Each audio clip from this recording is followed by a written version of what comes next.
Hello दोस्तों, lungs यानी फेफड़ों की बीमारी में ब्रोंकोस्कोपी का एक बहुत इंपॉर्टेंस है।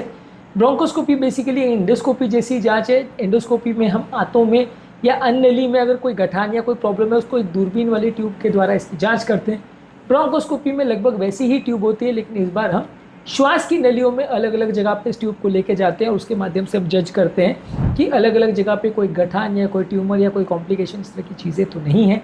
आज हम डिस्कस करेंगे ब्रोंकोस्कोपी होता क्या है, इसको कैसे करते हैं, इसके इंडिकेशंस क्या हैं, इसके डायग्नोस्टिक इंडिकेशंस क्या है, थेरेपेटिक इंडिकेशंस क्या है, करते कैसे हैं और इसके क्या इश्यूज है, ये सारी चीज़ों पर हम बात करेंगे। यानी आज हम ब्रोंकोस्कोपी पर एक ओवरव्यू करेंगे। टॉपिक पर जाने से पहले जो लोग हमारे चैनल पर नए हैं उन्हें रिक्वेस्ट करूँगा कि चैनल को सब्सक्राइब करें, वीडियोज़ को लाइक करें, शेयर करें, फॉलो करें, कमेंट करें, पूरा देखें। टॉपिक बहुत ही इंपॉर्टेंट है, इसलिए इसे एंड तक देखिएगा। चलिए शुरू करते हैं इंपॉर्टेंट वीडियो। पहले हम बात करेंगे इसके इंडिकेशंस पर, जिसमें हम डायग्नोस्टिक और थेरेपेटिक इंडिकेशंस पर बात करेंगे, इसकी इंपॉर्टेंस पर बात करेंगे, इसके इश्यूज पर बात करेंगे और फाइनली एक प्रोडक्ट डिस्कस करेंगे।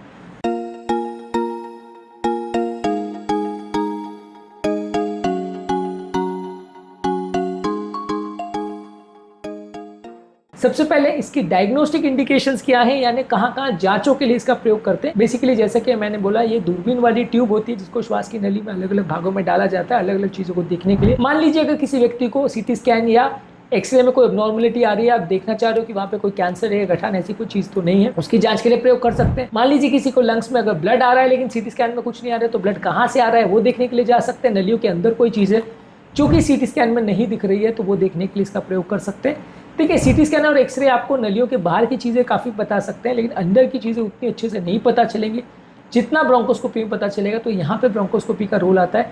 ब्लीडिंग कहाँ से हो रही है, कैंसर है तो किस टाइप का है, क्या है, उसका टुकड़ा निकालने के लिए इन सब चीज़ों में इसका प्रयोग हो सकता है। कोई भी चीज़ का बायोप्सी या सैंपल लेने के लिए, किसी ट्यूमर, गठान, इन्फिल्ट्रेट का, वहाँ इसका प्रयोग कर सकते हैं। कहीं कोई इन्फेक्शन है, खासकर अगर निमोनिया, ट्यूबरकुलोसिस है, तो वहाँ पे इन्फेक्शन है यानी उसके सैंपल लेने को, उसका कल्चर करने के लिए भी इसका प्रयोग कर सकते हैं।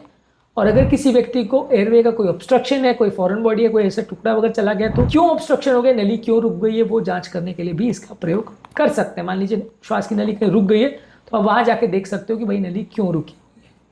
अब बात करेंगे थेरेपेटिक इंडिकेशंस के लिए कि या नहीं कहा ट्रीटमेंट के लिए इसका प्रयोग कर सकते हैं।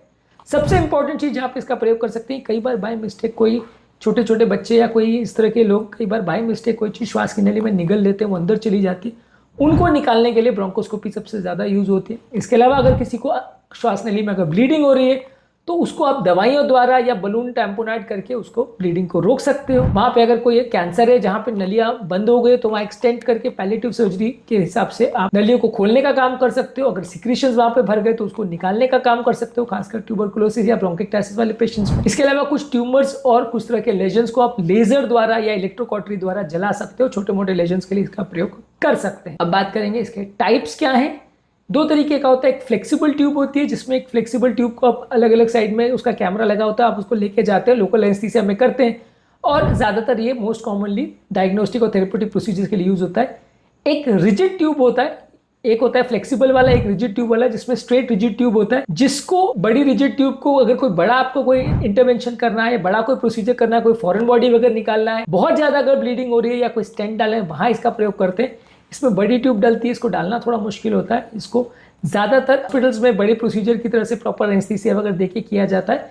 ज़्यादा बड़े प्रोसीजर के लिए इसको कम यूज़ करते हैं, लेकिन बड़े इंडिकेशंस के लिए करते हैं। ज़्यादातर फ्लेक्सिबल ब्रोंकोस्कोपी का ही प्रयोग करते हैं, रिजिड ब्रोंकोस्कोपी का प्रयोग कम किया जाता है, स्पेसिफिक इंडिकेशंस में किया जाता है। इसमें सबसे पहले प्रोसीजर में पेशेंट का प्रिपरेशन कैसे होगा, पेशेंट का क्या टेस्ट करना है, क्यों टेस्ट करना है, किस लिए टेस्ट करना है, क्या इंडिकेशन है, वो सारी चीज़ जांचेंगे। कुछ घंटे पेशेंट को फास्टिंग या खाली पेट बुलाया जाता है। पेशेंट को कुछ दवाइयाँ, खासकर जो ब्लड थिनर मेडिकेशन वगैरह अगर चल रही है तो वो बंद करने को बोला जाता है, उसका एक कंसेंट लिया जाता है। इसके बाद वो अगर फ्लेक्सिबल ब्रोंकोस्कोपी कर रहे हैं तो लोकल एनेस्थीसिया में करते हैं, अगर रिजिड ब्रोंकोस्कोपी कर रहे हैं तो जनरल एनेस्थीसिया में करते हैं। ट्यूब को पेशेंट की श्वास नली में लेके जाते हैं और फिर अलग अलग जगह पे नाक और मुंह द्वारा आप उसको लेके जाते हैं, फिर उसकी जाँच करते हैं। और जब आपको जो चीज़ देखनी है वो कैमरे द्वारा आप मशीन पर देखते हैं, और उसके बाद जो चीज़ें आपको प्रोसीजर करनी है, टुकड़ा निकालना है या उसका लवाज करना है या लेजर वेजर करना है, तो ये सारी चीज़ें आप कर सकते हैं। इसके बाद आप ट्यूब को निकाल देते हैं। एक आध दिनों पेशेंट को हॉस्पिटल में या कुछ घंटे पेशेंट को हॉस्पिटल में ऑब्जर्वेशन के लिए रखते हैं। पेशेंट रिकवर हो जाए तो डिस्चार्ज कर देते हैं। जो प्रोसीजर या जो प्रॉब्लम में रिपोर्ट आई है वो रिपोर्ट पेशेंट को दे देते हैं, उसको प्रोसीजर के बारे में समझा देते हैं कि ये हुआ आगे इसमें क्या करने की आवश्यकता है और फ्यूचर में क्या एक्सपेक्ट करना है, दोबारा ब्रोंकोस्कोपी की जरूरत पड़ेगी या नहीं, ये सारी चीजें पेशेंट को बताई जाती है। कॉम्प्लिकेशंस या प्रॉब्लम क्या है, ऑब्वियसली खासकर रिजिड ब्रोंकोस्कोपी के दौरान या अगर खासकर आप बायोप्सी वर्क कर रहे हो, लेजर वर्क कर रहे हो, तो ब्लीडिंग का चांस रहता है। ट्यूब अगर आप लेके जाते हो और कई बार वहां पे इन्फेक्शन भी साथ में जा सकता है, तो इन्फेक्शन हो सकता है। अगर कोई ऐसी जगह पे आपने बायोप्सी कर ली जहाँ पे अगर श्वास नली फट गई तो वहाँ पे न्यूमोथोरैक्स हो सकता है। श्वास की नली सडनली सिकुड़ जाए जिसमें ब्रोंकोस्पाज्म बोलते हैं, ये कई बार हो सकता है। कई बार वहाँ पे अगर कोई ब्लीडिंग हो जाए या कुछ ऐसा प्रॉब्लम हो जाए जिससे नली बंद हो जाए तो हाइपोक्सिया हो सकता है। और कभी कभार जब एनेस्थीसिया देते हैं तो उससे रिलेटेड रिस्क हो सकता है। हालांकि बहुत डेंजरस प्रोसीजर नहीं है, प्रॉब्लम्स होने का चांस 1-2% से ज़्यादा नहीं है, तो डेंजरस नहीं है, तो कभी कभार प्रॉब्लम्स हो सकती है, इसलिए इसको भी जानना और समझना आवश्यक। तो मॉरल ऑफ द स्टोरी या कंक्लूजन ये है कि अगर किसी व्यक्ति की श्वास की नली के अंदर आपको कोई चीज़ देखनी या करनी है तो वहाँ ब्रोंकोस्कोपी का प्रयोग किया जाता है, जो कि बेसिकली एक दूरबीन वाली ट्यूब होती है जिसको आप श्वास की नली के अंदर लेके जाते हैं, अलग अलग चीज़ों को असेस करते हैं, उसके बेसिस पे आप ट्रीटमेंट करते हैं। बहुत सारे इसके प्रयोग हैं, जिस तरह से एंडोस्कोपी का नली में प्रयोग है उसी तरह से ब्रोंकोस्कोपी का श्वास की नली की बीमारी में प्रयोग किया जाता है। इसके अलावा लंग्स की बीमारियों के लिए बाकी जांचों का क्या रोल है, इस पर हमने अलग वीडियोस किए हैं। आज के टॉपिक में हमने ब्रोंकोस्कोपी पर बात करी। उम्मीद करूँगा इसमें आपको कुछ नया जानने को मिला होगा। टॉपिक एंड करने से पहले जो लोग हमारे चैनल पर नए हैं उन्हें रिक्वेस्ट करूँगा कि चैनल को सब्सक्राइब करें, वीडियो को लाइक करें, शेयर करें, फॉलो करें, कमेंट करें, पूरा देखें।